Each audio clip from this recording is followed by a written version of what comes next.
तार खोद खोद के सबके खींच खींच के तार के ना खोद के प्रीतु समेत कहीं निज नामा लगे करन सब दंडा प्रणाम राजन सब के सब प्रणाम करने खड़ा हुए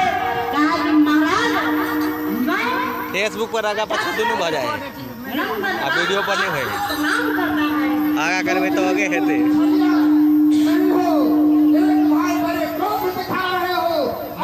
भाई बड़े विनम्र से मुझे शक्ति को हीन कर रहे हो। अगर ठीक है तुम राम हो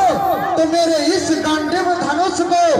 प्रतंचा चढ़ा करके देखो तो समझ जाएंगे कि ब्रह्म का अवतार हो चुका है।